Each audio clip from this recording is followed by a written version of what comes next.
Halo, assalamualaikum warahmatullahi wabarakatuh. Ya, eh,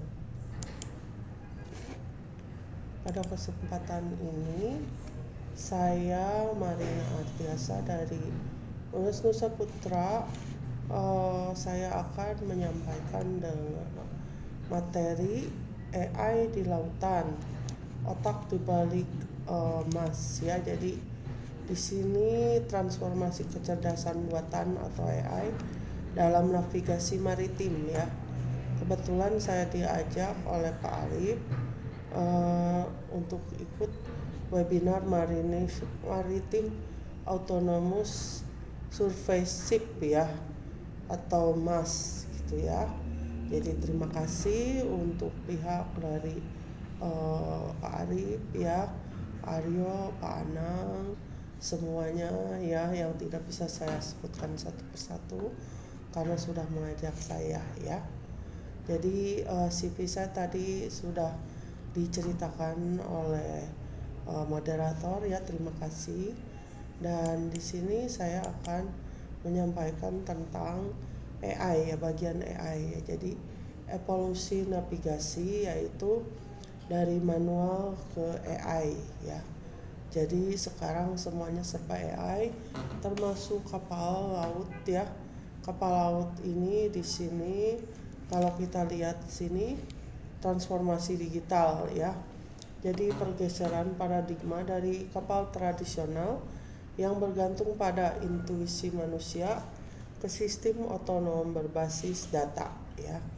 Jadi semuanya berubah, semuanya serba AI, termasuk kapal ya, kapal. Jadi kita ada di lautan luas, jadi kita menggunakan bantuan AI ya. Nah, AI ini berdasarkan data-data juga ya. Jadi di sini AI sebagai inti ya. Kecerdasan buatan bukan sebagai fitur tambahan, melainkan otak yang mengintegrasikan seluruh sistem operasional kapal ya. Jadi di sini AI ini berperan cukup penting ya. Jadi dia bisa mengarahkan kita mau kemana ya. Kita kemudian bisa mengawasi sekeliling kita dan lain-lain ya.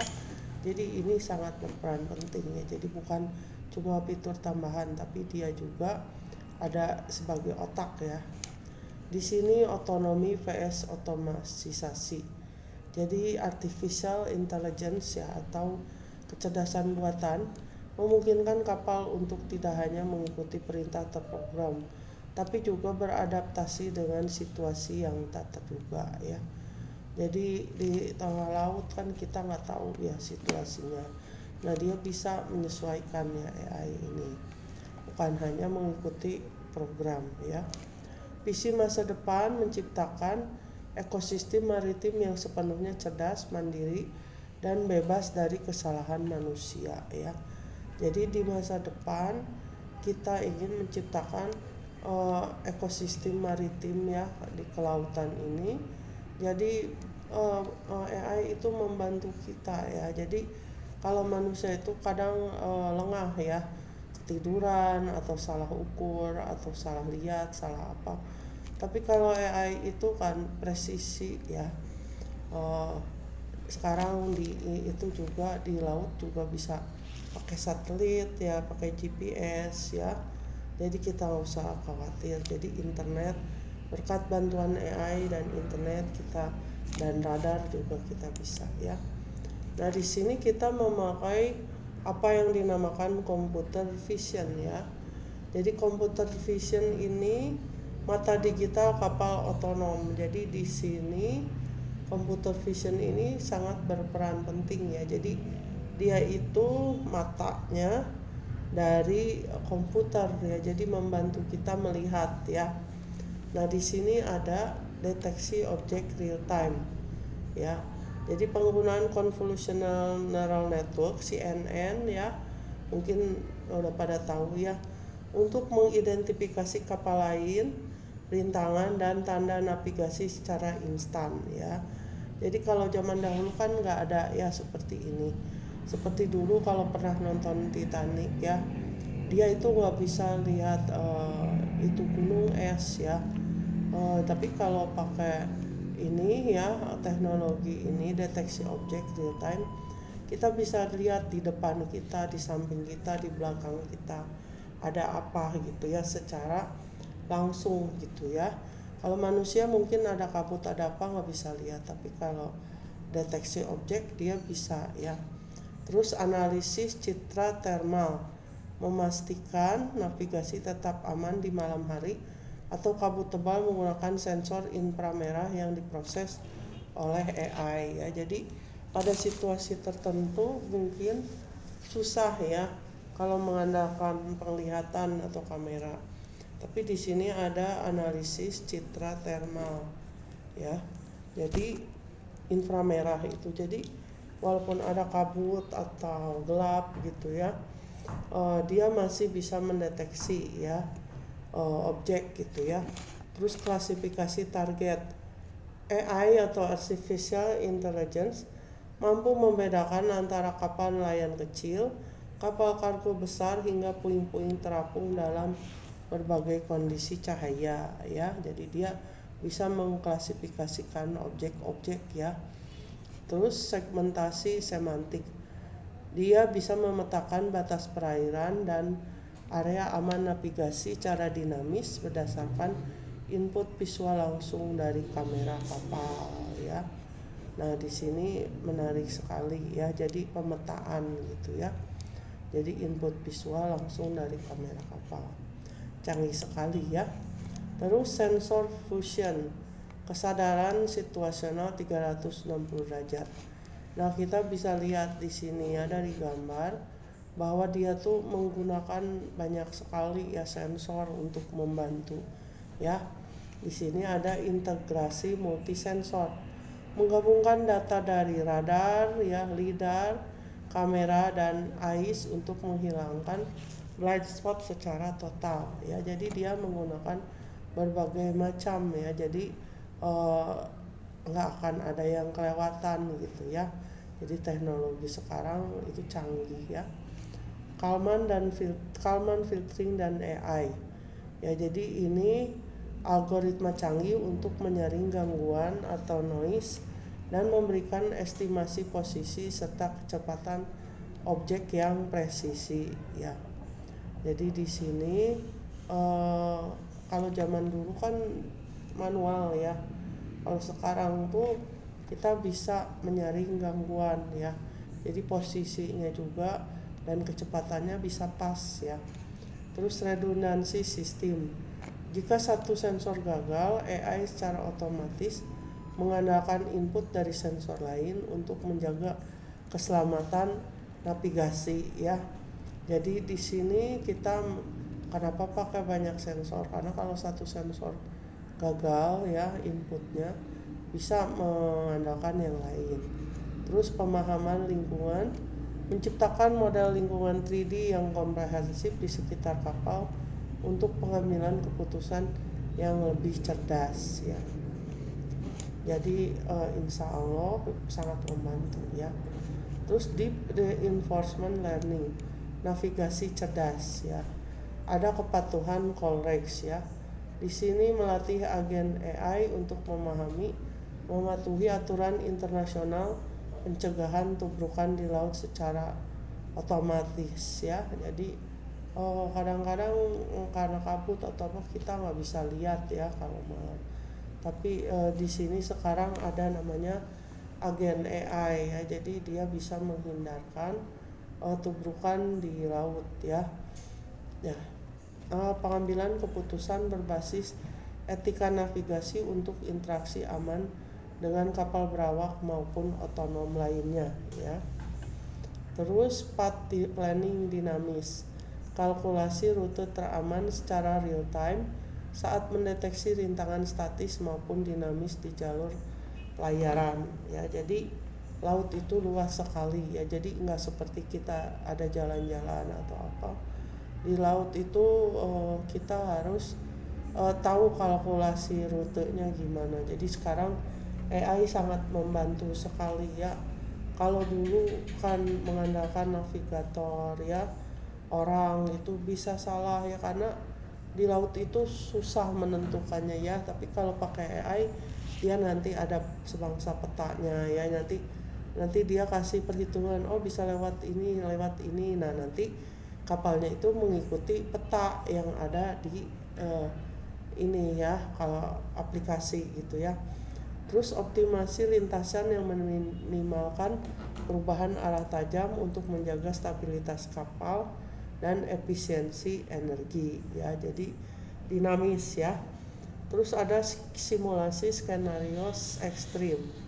Memanfaatkan lingkungan virtual untuk melatih AI menghadapi jutaan skenario berbahaya yang jarang terjadi di dunia nyata ya. Jadi AI itu bisa memberikan uh, simulasi ya. Jadi kalau begini, gini gitu ya. Sedangkan kalau kita kan kadang-kadang manusia tuh berdasarkan pengalaman ya. Kalau yang belum kita alami kita nggak tahu ya. Terus akselerasi pembelajaran mesin melalui iterasi tanpa risiko fisik pada aset kapal yang sebenarnya ya. Terus prediksi pergerakan. AI memprediksi lintasan kapal di sekitarnya menggunakan data historis dan pola pergerakan terkini ya. Jadi dia kalau ada data historis dan pergerakan terkini, dia bisa memprediksi ya. Jadi prediksi pergerakan namanya. Terus proactive avoidance, menghindari situasi berbahaya beberapa mil sebelum potensi tabrakan muncul ya. Jadi dia bisa menghindari situasi berbahaya sebelum ya. Jadi udah kasih alarm atau tanda bahaya. Terus AI untuk optimasi rute dan efisiensi energi. Ya di sini analisis cuaca masif, memproses data meteorologi dan oceanografi secara real time untuk menghindari badai atau arus yang menghambat laju kapal ya. Jadi kita bisa mendapatkan data untuk real time ya. Jadi kita bisa menghindari badai atau arus gitu ya. Reduksi emisi karbon. Algoritma optimasi menekan konsumsi bahan bakar hingga 10-15% melalui manajemen kecepatan cerdas dan adaptif ya. Kemudian manajemen energi pintar, mengelola penggunaan daya baterai secara optimal berdasarkan beban kargo dan jarak tempuh untuk kapal elektrik ya. Jadi sekarang ada juga kapal elektrik ya, bukan cuma mobil dan motor. Logistik presisi, memastikan waktu kedatangan ETA ya yang sangat akurat untuk mengurangi waktu tunggu dan kemacetan di dermaga pelabuhan ya. Jadi bisa juga dipastikan waktu kedatangannya ya berdasarkan kecepatan, terus trayeknya apa lewat mana aja dan lain-lain. Jadi di sini potensi penghematan biaya operasional hingga 20% melalui AI ya. Jadi lumayan juga ya, bisa menghemat. Nah, kemudian pemeliharaan prediktif berbasis machine learning ya. Jadi ada deteksi dini kerusakan. Nah, sensor pada mesin mengirimkan data ke model ke machine learning untuk mendeteksi anomali sebelum terjadi kegagalan sistem yang fatal ya. Jadi sensor-sensor dipasang di mesin ya kapal, terus kirimkan data ya ke model machine learning. Jadi sebelum terjadi ya dia akan kasih laporan. Terus pengurangan downtime. Jadwal pemeliharaan dilakukan berdasarkan kondisi aktual mesin ya, bukan sekadar jadwal rutin sehingga meningkatkan produktivitas kapal ya. Jadi sensor-sensor dipasang di mesin, histori juga, jadi dia bisa memprediksi gitu ya kapan nih harus servis misalnya ya, bukan cuma oh ini harus diservis ini. Nah belum tentu, kalau kondisinya kurang baik bisa jadi dia harus lebih cepat ya, atau misalnya kondisinya masih bagus mungkin agak lama gitu ya. Jadi ini bisa disesuaikan. Terus digital twin, replika virtual kapal yang diperbaharui secara real time untuk mensimulasikan keausan komponen dan memprediksi masa pakai suku cadang ya. Jadi di sini bagus sekali ada replikanya ya, virtual kapal ya. Terus keamanan sistem, AI memantau kesehatan perangkat lunak dan jaringan komunikasi untuk mencegah kegagalan sistem otonom secara pelayaran ya.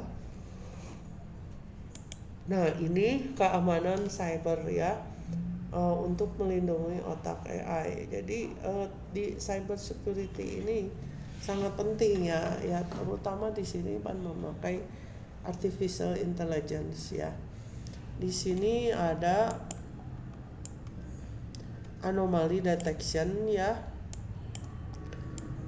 AI mendeteksi pola komunikasi mencurigakan atau upaya manipulasi data navigasi GPS spoofing secara instan ya. Terus enkripsi berbasis AI, melindungi jalur komunikasi antar kapal dan pusat kendali darat dari intersepsi pihak ketiga. Terus sistem pertahanan mandiri, kapal mampu mengambil tindakan darurat ya jika mendeteksi serangan cyber yang melumpuhkan kontrol utama ya. Jadi orang-orang yang hacker itu atau yang jahat itu ya, dia bisa merusak kapal ya, cyber security-nya kurang misalnya ya. Sama dia AI kita bisa dijebol gitu ya, jalur komunikasi, pola komunikasi, terus data-data kita, terus kontrol itu ya, kontrol dari kapal ya, sensor juga, terus integritas data ya, memastikan input sensor yang diterima AI adalah valid dan tidak dimanipulasi oleh pihak luar ya. Jadi ini cyber resilience, kunci kepercayaan pada otonomi maritim ya. Jadi sangatlah penting ya di sini. Nah, kemudian kesimpulan ya, AI sebagai kunci masa depan maritim ya. Di sini sekarang AI itu di semua bidang ya, termasuk maritim ya. Jadi AI itu membantu banget ya, karena di laut tuh kan luas, kita nggak tahu di depan kita ada apa ya, di sekitar kita ada apa ya. Kalau pakai AI kita tinggal masang sensor, berbagai sensor ya, kemudian nanti dia akan membantu kita ya. Nah, di sini keamanan tanpa kompromi, menghilangkan faktor kelelahan dan kesalahan manusia yang menjadi penyebab utama kecelakaan laut di seluruh dunia ya. Yang kita tahu mungkin Titanic ya, tapi selain Titanic juga banyak, dan itu karena kesalahan manusia ya. Jadi kalau kapal itu kayak misalnya Titanic dulu kan dia nggak mendeteksi adanya apa itu namanya, batu es ya, batu karang yang besar ya, batu es.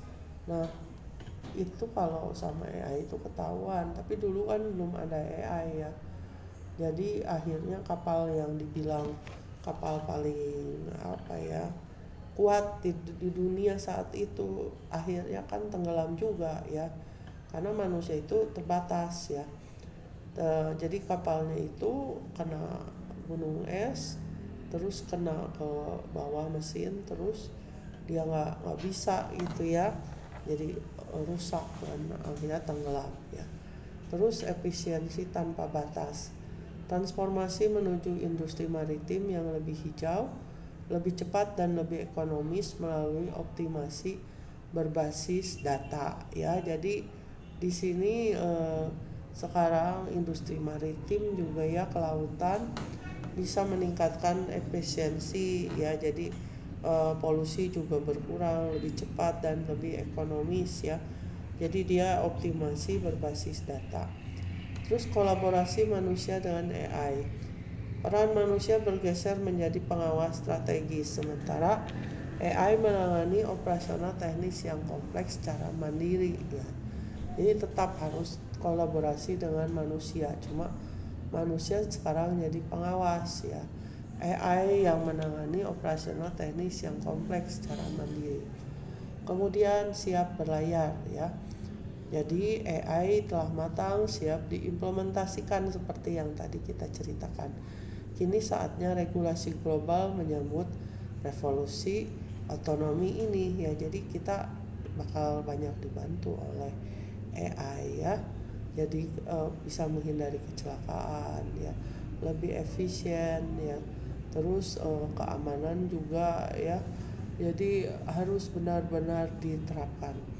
Di sini jadi AI itu untuk maritim ya, menggerakkan revolusi maritim yang cerdas dan berkelanjutan ya. Jadi menghindari kecelakaan, terus efisien, terus meringankan tugas manusia juga ya. Karena kan biasanya manusia itu bisa kapten ya, kapten kapal ya. Dia kadang kan ngantuk juga kan, nggak mungkin 24 jam ya. Terus yang di bawah itu kan nggak kelihatan ya. Di depan kadang-kadang ada kabut, di samping juga. Nah ini kita ada sensor-sensor, ada AI. Jadi di segala arah kita dibantu oleh AI ya. Ada peta, ada apa ya, sensor ya. Ya mungkin itu saja yang bisa saya sampaikan. Terima kasih ya untuk kesempatannya. Assalamualaikum warahmatullahi wabarakatuh.